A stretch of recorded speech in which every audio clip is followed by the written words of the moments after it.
That's the visitor center. And you can buy tickets and take the ghost tour on weekends at 8 in the evening.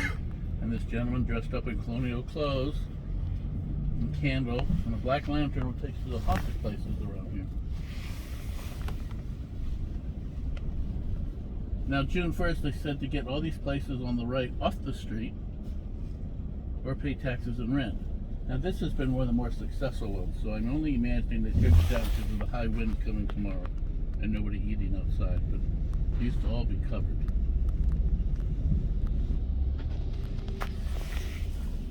Oh, they're all inside, okay. Then we got King Street Souvenirs, the Scottish Merchant, that ice cream store right there. Oh, fantastic. And a cigar store, and a variety shop, and portraits. It's amazing. Market Square. That's basically an antique place. Yep. And a shoe store. Now, if you made a right, you'd go to the Christmas tree store, which I try to visit once a year before Christmas. It's a little late now. You're not going to get deals because we're too close. Walmart has Christmas already going on. I told the one guy, I said, you cannot play Let It Snow before Halloween. There's something wrong with that. But anyway, if you went down to the right, down to the end and right, you get to the dinner boats. Down and to the left, the chart house, the torpedo factory, the marina, the water taxis. This place here, the wharf, is fantastic for eating. The artisans, sculptures, things I never imagined would be created. It's kind of an interesting place. And you can take the water taxi to Georgetown from there. Now, in 1790, they passed a law. No more wooden houses because of the fire hazard. Then by 1800, if you wanted someone to come put out the fire, people come back here, keep it open till 8. Yep. So you got these places here. And then we got young George Washington sitting on a bench.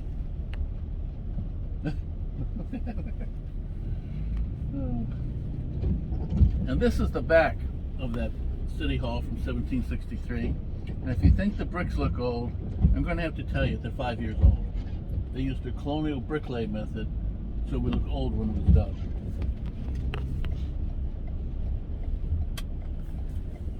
Now across the street is Gatsby's Tavern. The first 5 American presidents ate there.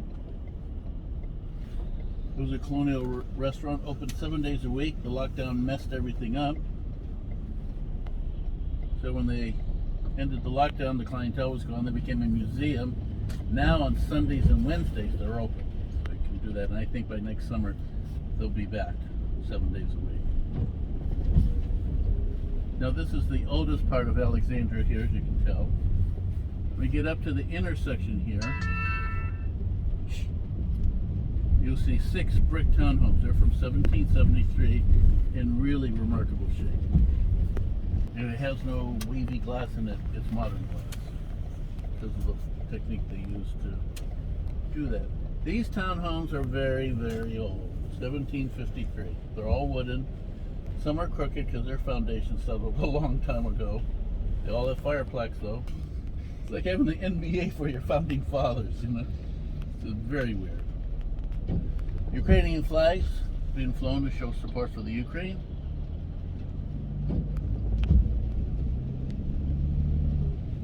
Now in 1800, this gentleman on the right in this red townhouse coming up lived next to an alley, and it was noisy and it was boisterous and there were drunkards screaming.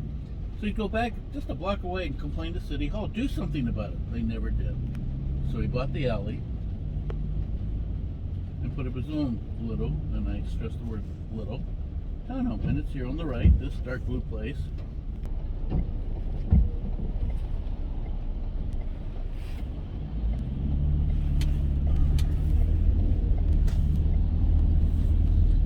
Coming up on the right, Square Federal Townhouse, Betsy Ross flag, 13 stars in a circle, is George Washington's townhome. On top of Rackotek, I've only been rock in a stained glass window called the Space Window. Brought back by Michael Collins, who was the commander of Apollo 11 that went to the moon. And he got to go around the moon while Neil walked on it. Helen Keller and Ann Sullivan are buried there, and so is President Wilson, making him the only president buried in D.C. If you were to take the elevator there and go to the top, which is the 7th floor observation level, not only do you get a close-up of the bells, but you're at the highest point in D.C. It's hundreds of feet above the Washington Monument.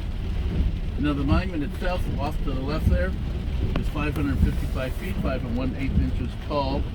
It's the tallest freestanding obelisk outside of Alexandria, Egypt.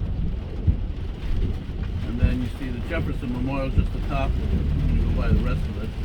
But that's exactly like the front entrance or portico to his home in Charlottesville, Virginia that he built called Monticello.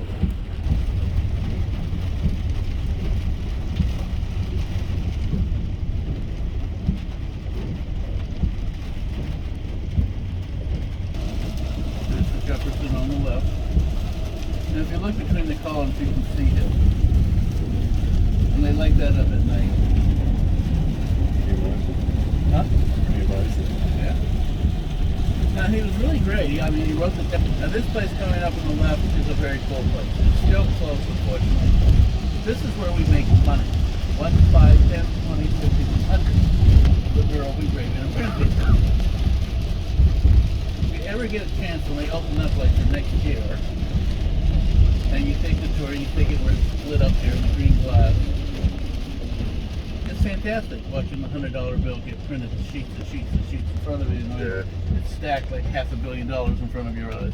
And yet, in New Mexico, El Capitan, as I've been told, another Google person, clinging to a tree, his paws were burned. They brought him here to the zoo to live once he was healed, and he died in 1975 of old age. Art. And the castle, first museum on the mall, symbol of the Smithsonian Institution, housing the Centennial and Membership Center. And we have the round dome of the African Art Museum, and that's connected underground to the Sackler.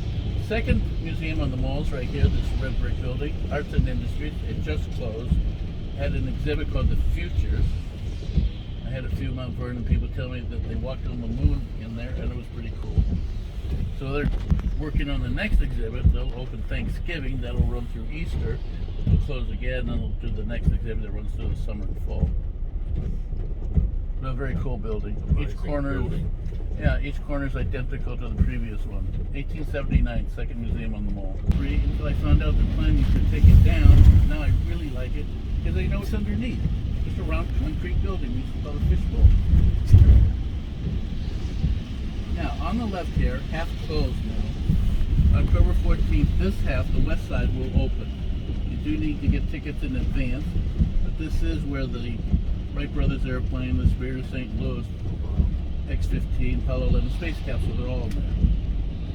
But they've redone everything, so it's not even like when I used to take student groups in there anymore. It's totally different.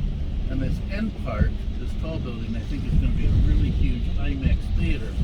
They always had a movie called To Fly that was pretty tall to begin with, so when the airplane tipped, everybody kind of tipped, you know. On the right, the Eisenhower Memorial. Behind that, the two interesting, no corners, because you know corners hide evil spirits. All of those plants out there, they grow all their own vegetables and fruit, so when you eat at the cafe, it's from there. Oh, wow. Oh, chill. On the right here will be the new Journalists Museum next time you come to visit, dedicated to all the journalists who were killed in the line of their job. And classical orchestra in the middle playing classical Christmas music. Not Let It Snow, Let It Snow. We have Garfield here. Garfield was assassinated in 1881 by a young man who had been promised a political job and did not receive it. But he didn't die from being shot. Can you take a picture? No, I'm good. I'm coming here tomorrow. Oh, okay. Alright, so they shut the water off finally.